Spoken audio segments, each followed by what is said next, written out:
Welcome back to Scarlet and Maze. I'm Adam. Zach. Good job. More interesting of the two games again. Michigan 31, Bowling Green 6. I love that Michigan is at a place where a 31-6 win, where Bowling Green had 105 yards in the first half, is the opportunity people are taking to say that Michigan is overrated or JJ sucks or whatever. This is from Zach Shaw. If you take out fourth quarter stats, because Michigan starters haven't played a single fourth quarter yet, Michigan is allowing 8 yards per quarter rushing and 1.2 yards per carry. So the starters have given up just 72 rushing yards total on 60 carries. Regardless of the competition, that's pretty good. Yeah. Bottom line is Michigan hasn't given up double digits in a game yet this season, and they're 3-0. So the running game got going. I bet this game overall is a fluke. It was a weird day all around the country. For most teams, it was a fluke day for JJ, I think. But we'll see. It wasn't that weird of a day all around the country. I mean, Georgia struggled with an extremely mid South Carolina. Florida State beat a bad Boston College on a last-second field goal. Penn State struggled with Illinois. Kansas State lost to Missouri. Alabama was hilarious against USF. Tennessee lost to Florida. Colorado and Colorado State is a rivalry, but that was wild. Texas was pretty close and then only beat Wyoming by 21. But none of those things are that weird. Like, that happens every year, every week in college football, most of those things. Yeah, they're just usually not all clumped together in 1 week. Like, you have off days, but it seemed like a lot of teams had... Yeah, I mean, Tennessee losing to Florida was weird, but that's just an upset. I picked Missouri actually in my bet to beat Kansas State, but then the rest, like, it's early in the season, teams struggle all the time. Georgia struggled with, like, Kent State last year. Yeah. And then went 14-0 and won the Natty. I mean, I don't know what the rest of the country has to do with Michigan's game in general anyway, but... I just think they've played high schools and monasteries for the last couple of years, and I think that they were bored, and I think they were ready for real football. They were bored, so they decided to throw it to the other team 3 times. Well, the first interception, A.J. Barner ran his route real deep, and that's the guy who picked it off, the guy who's guarding him. Like, I don't know. I'm not too worried about it. If JJ struggles again this week, then I'll be worried about it. Yeah. I do think Rutgers is going to be more of a game than I thought coming into the year. Yeah. I'm just happy that we're at a point in human history where a 31-6 Michigan win causes this much commotion. Yeah, I mean, that's fair. Yeah. Yeah. And do you have any thoughts? I don't know. It's been, like, the defense obviously has been above them. They have the number one. And that's down multiple starters. They have the number one total defense in the whole country. Yeah. I mean, we never worried about the defense coming into the season. We never worried about the defense in previous seasons, at least against opponents like this. But I do think it's a little bit of a cause for concern, or at least maybe it's a little bit of a cause for concern, considering the rushing struggles the first couple weeks, which bounced back last week, obviously. But then the passing game was a bright spot the first couple weeks, but then JJ threw 3 interceptions against Bowling Green. I don't know, Michigan's offense isn't top 50 in the country in offense of scoring, passing, rushing, or total offense.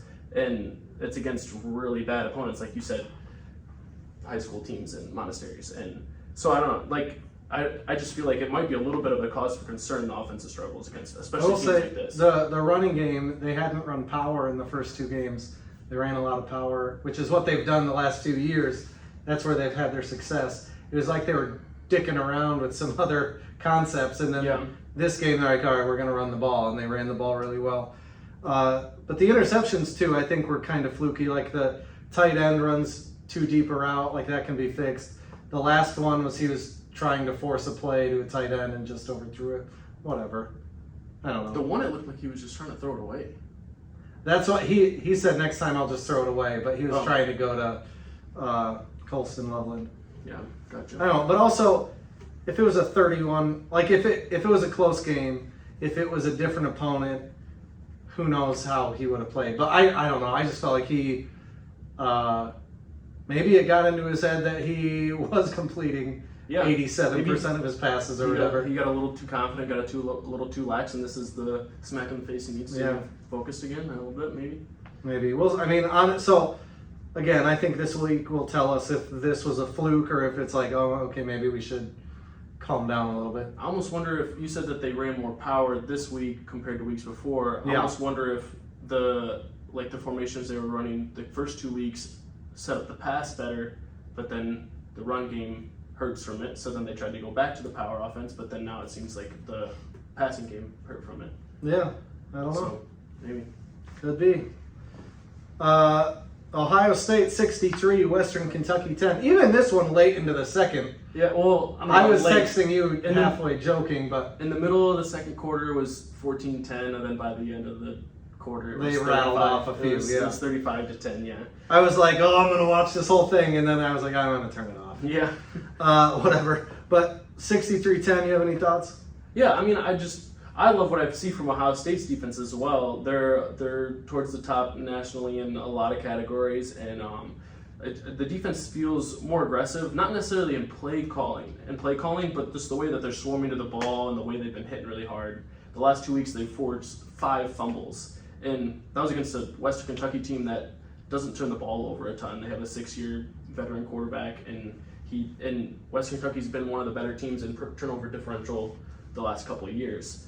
Ohio State also missed 2 turnovers that they could have capitalized on. They had a forced fumble that Denzel Burke dove on, and he just didn't dive on it right. It squirted out, and then Western Kentucky got it back. And then Proctor was going for an interception. I think Eichenberg got his fingertip on it a little bit as part of the reason that he didn't catch it, but he really should have had an interception too.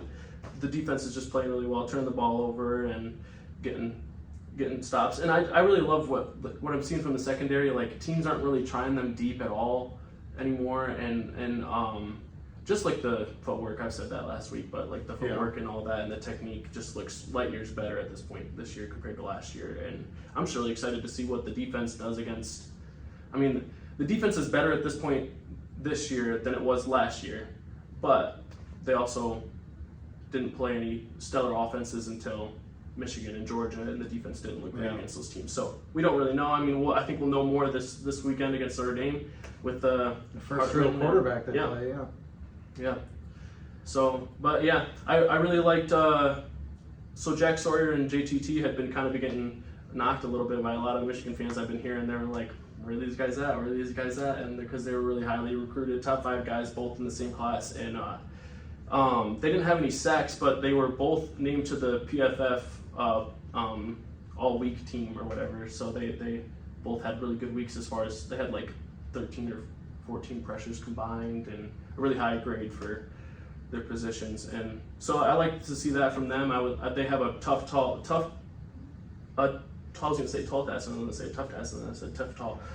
and tall task against probably the best left tackle in the country against Notre Dame this weekend. So it'll be interesting to see those guys go to work against him. All I heard was that they still haven't gotten to the quarterback. They're pressuring him. Yeah. I just heard a lot about Jabril Peppers and Rashawn Gary about how their lack of stats was concerning. Yeah, that's fair. I mean, I'm just joking. I think they're really good. Yeah, I think they'll be fine. And I think part of the reason that they hadn't really done much the first couple weeks is like due to lack of opportunities. Like there's not there like I've said every week, the amount of drives and all that with the new clock rule has been down. And Indiana was running the ball. Well, they have played in the fourth quarter. Yeah, but like Michigan. Indiana was running most plays then, and that was probably the only game that they played a decent amount in the fourth quarter, and even then they only had a few drives. So, yeah. And then lastly, I loved what I saw from McCord. Other than the strip sack early, he essentially played a flawless game in a team against Western Kentucky. Had to. His footwork great. He was very accurate. He was very decisive. I thought he threw the ball really well. I'm excited to see what he does against Notre Dame. Yeah. I'm just ready for real football. Yeah. I'm glad we're there.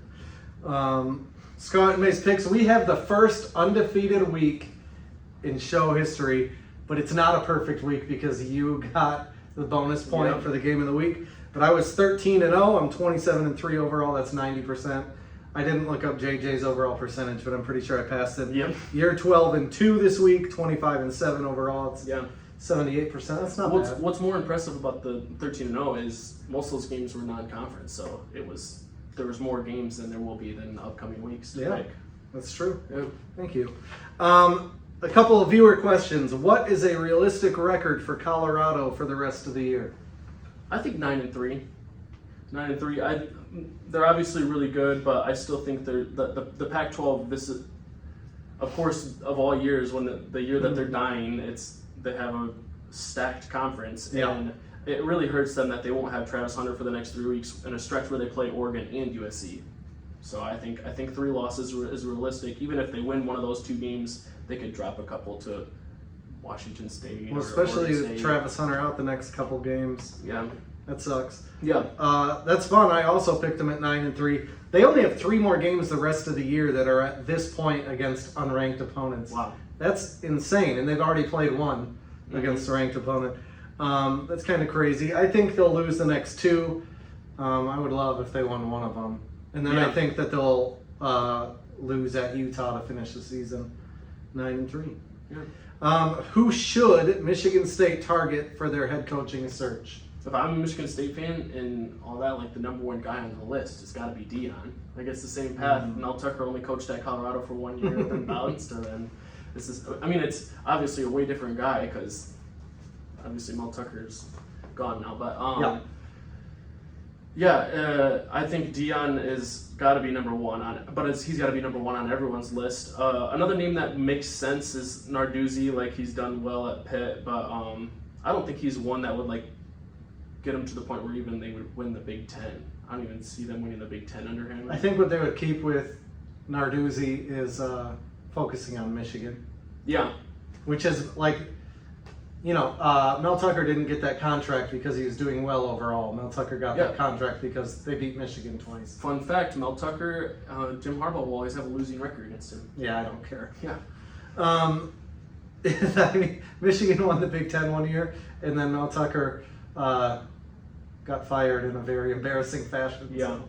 Yeah. The other name that I've like seen around that like Michigan State fans like is Brian Hartline, but I think like that would be like a hire for someone that has the potential to be really good, but he doesn't have any head coaching experience, and he's only been an offense coordinator for 3 games. Other than that, he's coached wide receivers, and so he just doesn't have a lot of experience other than that. So I don't know if that's necessarily a hire that makes sense now. I think long term it makes sense for Brian Hartline to be a head coach somewhere and be sweet, probably Ohio State after Ryan Day or something. I think like I've seen Brian Hartline, I've seen Sharon Moore, Michigan's offensive coordinator, but I feel like both of them could have better opportunities for success in their first head coaching role.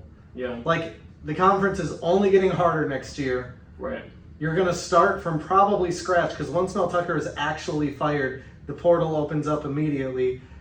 The decent players that they have are probably going to leave. Yeah. Like, oh my gosh. The problem with Deion is that all the guys that followed him can't follow him back to East Lansing. Right, and Travis Hunter still has another year that he has to play, so.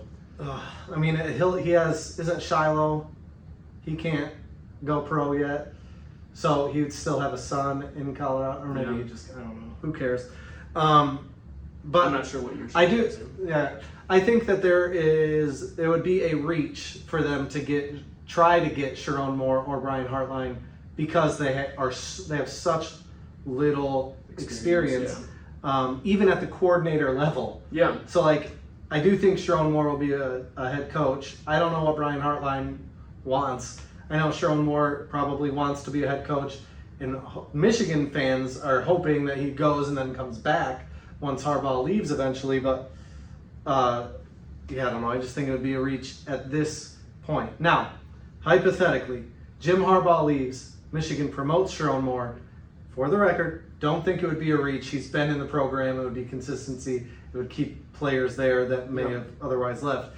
But to go out of your program to hire someone with this little experience, with no head coaching experience, would be funny to me. Yeah. Well, when you even look at even the year that Luke Fickell was the interim head coach at Ohio State, like he didn't have a ton of experience even as DC at that point, and then he got thrown in there and he went 6-7 and was a disappointment. But so I don't know. I don't necessarily think it's a smart choice to hire Sharon Moore or Brian Hartline, but I don't know. I mean, so then I've seen a lot of lists that say Mike Elko from Duke, but I think he's going to wait for a better job. Again, like Jimbo Fisher has limited days.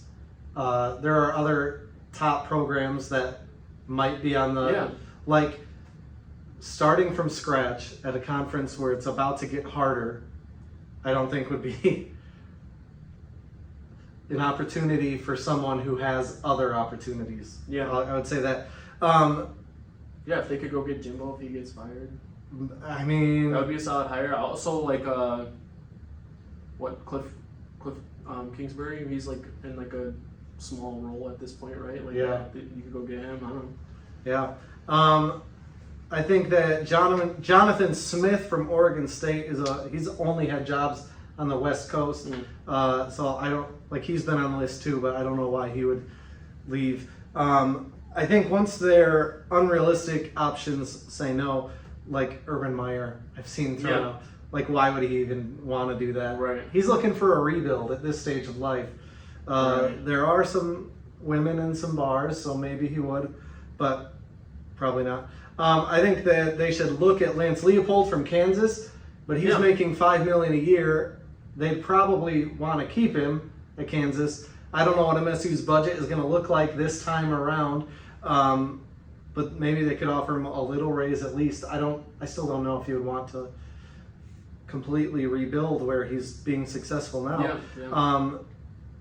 I think Chris Creighton from Eastern, he only made $500,000 last year at Eastern Michigan. And honestly, I think he would be a huge underrated hire. He keeps making bowl games at freaking Eastern. And that's been a funny job. But I don't know. We'll see. I'm excited to see who they end up with. It'll be interesting. Big Ten takeaways. I'm just sad that Mel Tucker didn't have to watch the Washington game. Just as a Michigan fan, I was like, you've created this huge shitstorm around your school. You've not recruited well. You haven't done all these things. And then you got to get out right before the biggest blowout. I guess could have been a bigger blowout. I was gonna say, it wasn't quite as bad as 2 years ago, Ohio State. Yeah, that one.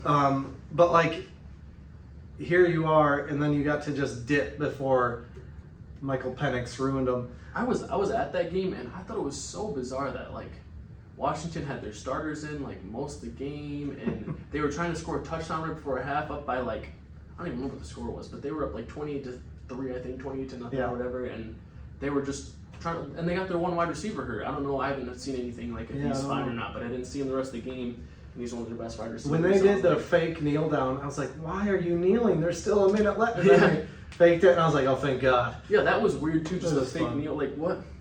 Bizarre to me. I don't know, there must be some unknown beef or maybe I did love seeing Mark D'Antonio there looking like he just swallowed a turd. Like, what's the point? But it's a new MSU with their old coach there. Rapid fire turd pile picks. Oh, I didn't say my Big Ten takeaway. Oh, my bad. Yeah, no, that's my bad. I think my Big Ten takeaway is the West is still a mess, and Iowa is the only team in the West without a loss. But they play Penn State this week, so they'll either join the crowd or become and the it's favorite. a night game at Penn State. Yeah, they'll either join the crowd or become the favorite to win the division. So we'll get to what we think later. Rapid fire turd pile picks. Wisconsin favored by 6 at Purdue. I got Wisconsin. Yeah, Wisconsin. Florida Atlantic at Illinois. Illinois is somehow favored by 14.5, but I got Illinois. Yeah, I got Illinois. Maryland. This blows my mind. Only favored by 7 points at Michigan State. Yeah, I mean, Michigan State, other than against Washington, their defense has played well. It was funny. Washington had hardly any third downs, which is kind of embarrassing for Michigan State. But I saw this tweet that was saying that I think Michigan State is first in the country on allowing third down conversions right now.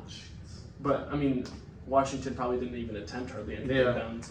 But there was a point, it was like 3/4 through the game, maybe not 3/4, but it was like a good chunk through the game, and I was like looking at the scoreboard and it said 0 third down conversions for Washington, and I was like, how? Wild. I think Maryland's going to win by 21, at least. Yeah, I don't know if it'll get that messy. I could see Michigan State like showing up for this one. I don't know. It's at Michigan State, but I still like Maryland to win this one. Louisiana Tech at Nebraska. Nebraska by 19. I got Nebraska. Nebraska. Akron at Indiana. Indiana. And then Big Ten West showdown, Minnesota at Northwestern. Yeah, Minnesota. I don't know how Minnesota's only by 12 here. Yeah. Just because Northwestern is fun. But Yeah. on to the couple of varsity games. Iowa at Penn State. Penn State is favored by 14.5 here. Wow. I would love Iowa to win this game. I lived in Iowa for a bit. I don't like James Franklin, but I think Penn State's going to win. I'd have to look back at it. Cade McNamara did win in Happy Valley. In a whiteout? I don't remember. I was just gonna say this is all based on thinking back, so I could be completely wrong. Yeah. But it definitely feels like the whiteout hasn't been super successful. I don't know. I think the only whiteout I think that I can remember is when Saquon Barkley just destroyed Michigan. Yeah. But I don't remember. Yeah, I mean, they at least haven't beat Ohio State in a whiteout, and they've had Ohio State there for the whiteout a couple times, I believe. Yeah. There was the only time that Penn State's beat them since Franklin's been there was at Ohio State, though. So Yeah. um, Rutgers at Michigan. Michigan's favored by 25.5. yeah, Uh, that's been my favorite bet all season so betting far. the Is betting against Michigan Yeah, against yeah. the spread. Yeah, I got Michigan. yeah, I got Michigan. I don't think they'll cover the spread. I would be surprised if they get close to covering the spread unless they score a couple touchdowns late or something. But Yeah, I don't know. Rutgers is, I think Michigan, I meant to put this in my notes and I forgot. Since Jim Harbaugh has come to Michigan, the average margin of victory against Rutgers is the greatest amongst all Big Ten teams. Now, weighing Michigan that, over Rutgers. yeah, weighing that, But it's probably there's because only Rutgers been one beat 'em. close game. There's only been one close game other than when Rutgers never beat Michigan with Jim Harbaugh. Oh, That was Cade McNamara. That was his game. When he came in, Joe Milton got benched, Cade came in. oh and yeah, they beat Rutgers. Oh yeah, in overtime, Yeah, right? yeah. Yeah. But also weighing the average margin of victory is Michigan's 78-0 win in 2016. Yeah, yeah. That's Uh, interesting because Ohio State's never been even. Rutgers haven't even. I don't even think they've smelled the second half against Ohio State. Yeah. So it's interesting that his margin is bigger, especially considering the overtime game. Yeah, I mean, I think that was like the only one score game against Rutgers. Gotcha. And other than that, they just blow them out. Game of the week. Wait, it doesn't matter, but I'm gonna say Michigan by 28. I'm think they'll cover gonna the ride spread? with my guys. Yeah. The cover spread. Ohio State favored by 3.5 at Notre Dame Yeah. in front of touchdown Jesus.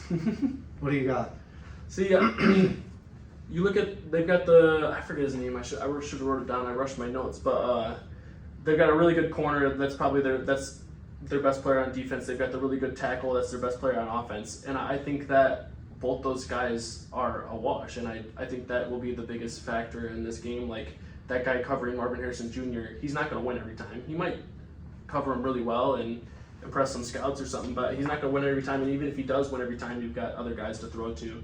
And so I think that kind of cancels him out. And then the tackle, I think he can only block one guy at a time. Then the rest of the D-line has been, the interior especially has been the bright spot of Ohio State's defensive line this year. The interior has been really well at pass rush and rush defense.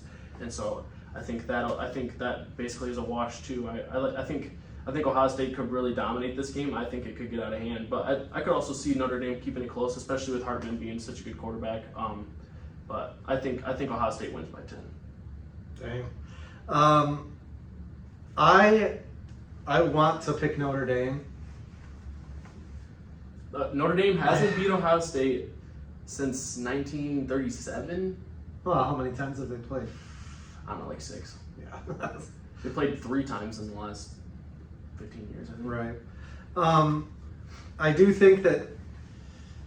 See, I keep going heart and head.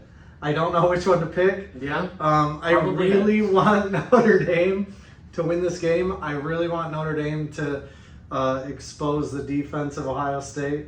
And maybe this is the feeling that I have as a Michigan fan. of the rug getting pulled out, there's also a feeling of like, oh, Ohio State's going to pull it out. It'll be fine and whatever. I have Notre Dame in my notes, but then while you were talking, I was like, I'm going to say Ohio State by 10. And then I'm like, I don't know what to say. I honestly, right now, do not know what to say. But just for the sake of being different, I'm going to say Notre Dame by 3. I also will say a factor in this, like, I think Ohio State will end up winning this game big, and I think Ryan Day is a little fired up. He said in the press conference, I think it was today, that they're gonna let it rip. He did say that he hates the Virgin Mary, so I could see Ryan Day trying to run up. Yeah, he's like big anti-Catholic. Okay. Ryan Day hates Catholicism, which I'm not Catholic. I don't do what you want, Ryan Day. I just think it's a weird thing to say out loud. I don't think he ever said that. Look it up. I'm going to say Notre Dame by 3, for the record, to be clear. Mm-hmm. Notre Dame by 3. Things no one is talking about. I'm not even talking about it. I don't have one. What do you got? So Joe Klatt kind of covered this a little bit, so he's kind of talking about it. But it's interesting because, like, you see these teams that, like, have struggled. You had a list of them and all that, and, like, some of them dropped, some of them didn't, and all that. But Ohio State has consistently dropped, other than this last week, in the poll every week. But they're at 3rd in the country in win margin. And it's just, I think it's funny that it's something that nobody's talking about. Ohio State's still been one of the most dominant teams in the country, yet the AP voters don't like them, I guess, because they keep dropping. But I think after this week, when they dominate Notre Dame, they'll probably jump back up to number 2 or number 3. I did see Joel Klatt's clip, and you do make a good point that they have dropped and stuff. However, last year, if Michigan loses that game 45-23, even though it was in Columbus, I don't think Michigan would have made the playoff.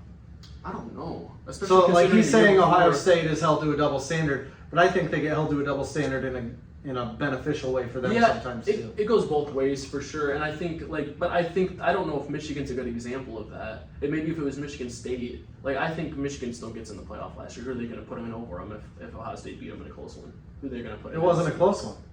Even if it was, even if they won by the same exact score, just flipped. Like, who are they putting in over Michigan? I don't know.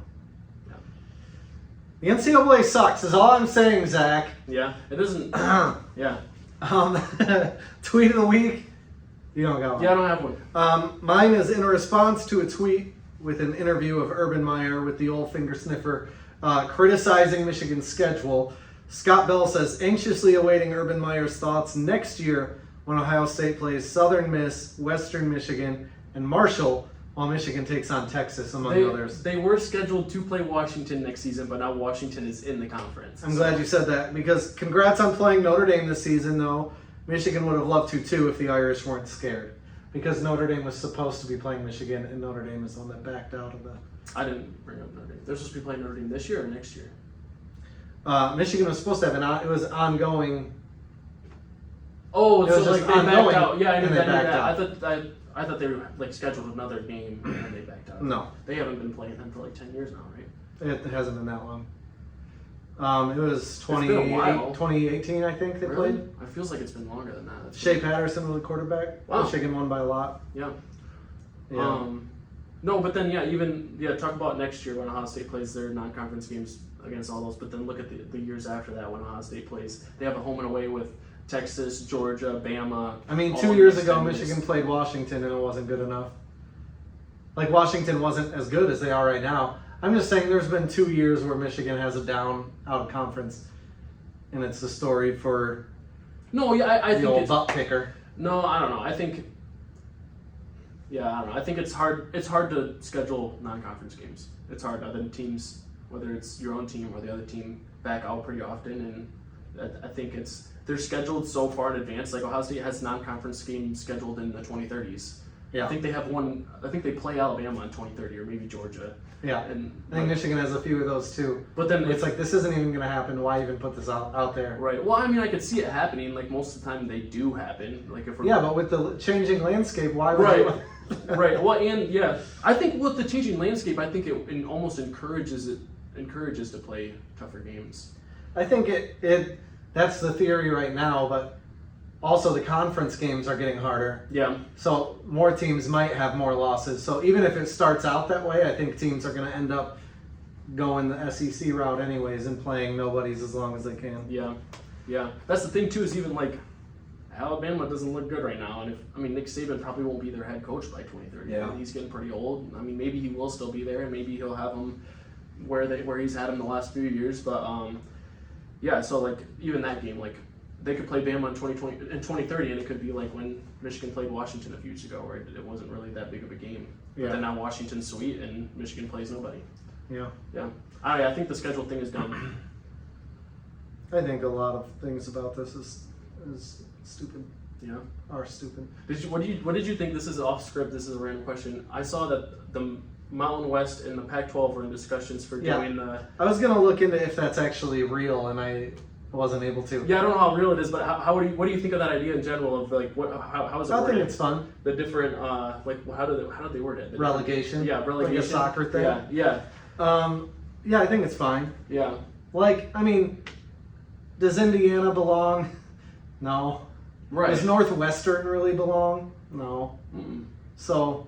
I like it. I think it would be beneficial. Like if you split it up, especially with how many teams are in the 16 now? Yeah. Next year. So like Or 18. Is it 18? I think with Washington and Oregon. Oh yeah, because we're at 14 now. Then now Yeah. it'll be So 18. You could do 10 and 8. Do 10 and split up the Big Ten. Just split the Big Ten in two, and then do relegation. Like sort of like or you could do like a Big Ten and a traditional Pac-12, and then what would be not eight, do right? this bull crap. Well, yeah, I'm just saying. I don't. It's whatever. Yeah. It's whatever.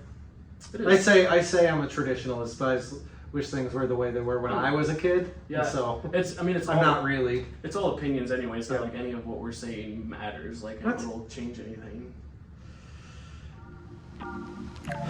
See you next week. Go Blue. Go Buckeyes.